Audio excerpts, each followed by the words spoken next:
Hello hello. नमस्कार दोस्तों। अभी हाल ही में British PM Boris Johnson Bharat आए थे और मुख्य रूप से मुक्त व्यापार समझौते पर चर्चा हुई।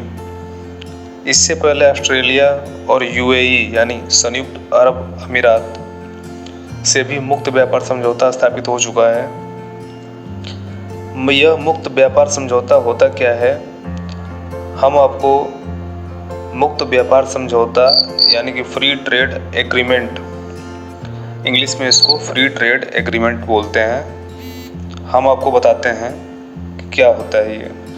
फ्री ट्रेड एग्रीमेंट का इस्तेमाल देशों के बीच व्यापार को सरल बनाने के लिए किया जाता है। FTA free trade agreement, FTA के तहत दो देशों के बीच आयात निर्यात के तहत उत्पादों पर सीमा शुल्क, नियामक कानून, सब्सिडी और कोटा आदि को सरल बनाया जाता है, जिससे कि वस्तुओं की कीमत सस्ती हो जाए। जब विकसित देश इसमें शामिल होते हैं तो वस्तुओं के मामले में FTA पर विश्व व्यापार संगठन WTO के नियम कहते हैं कि जब भी FTA में सदस्य के रूप में एक या अधिक विकसित देश शामिल हो तो सभी सदस्य देशों को उनके बीच व्यापार किए जाने वाले सभी उत्पादों पर शुल्कों और अन्य व्यापार प्रतिबंधों को पूर्ण रूप से समाप्त करना होगा। जब सभी विकासशील देश शामिल हों तो ऐसे में सदस्य देश व्यापार बाधाओं को पूरी तरह से समाप्त करने के बजाय केवल कम करने का विकल्प चुन सकते हैं, सिर्फ कम करने का विकल्प चुन सकते हैं, जबकि विकसित देश में पूर्ण रूप से समाप्त कर सकते हैं और अपनी पसंद के अनुसार कम या अधिक उत्पादों पर कटौती लागू कर सकते हैं। समझ गए आप विकसित देश और विकासशील देश FTA में किस तरह से एग्रीमेंट कर सकते हैं। आगे यही कारण है कि ऑस्ट्रेलिया से हुए फ्री ट्रेड एग्रीमेंट काफ़ी महत्वपूर्ण हैं, क्योंकि ऑस्ट्रेलिया एक विकसित देश है।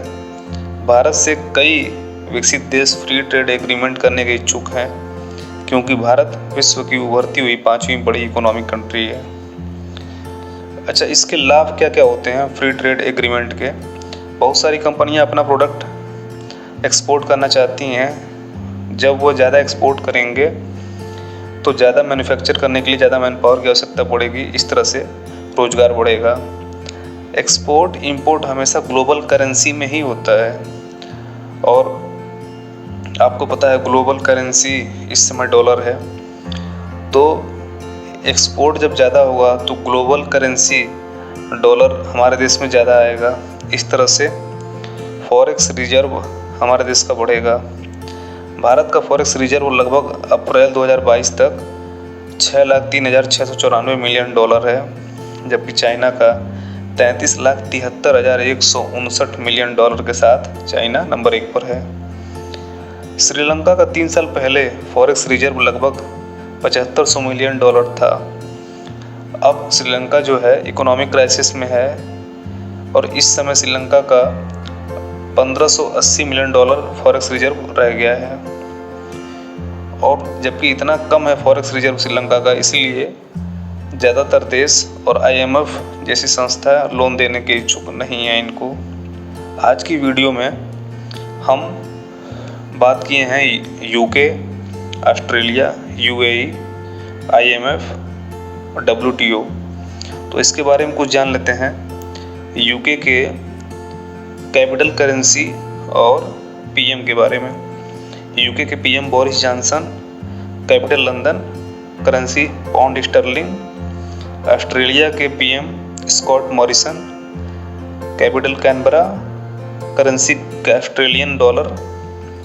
UAE के PM Mohammed bin Rashid Al Maktoum, capital Abu Dhabi, currency है UAE दिरहम। श्रीलंका के PM हैं महिंदा राजपक्ष, कैपिटल कोलंबो और करेंसी है रुपी।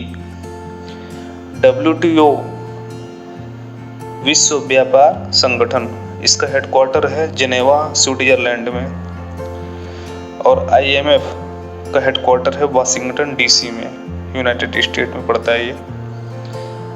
आपको हमारी मेहनत अच्छी लग रही है तो आप वीडियो लाइक करें, शेयर करें। धन्यवाद।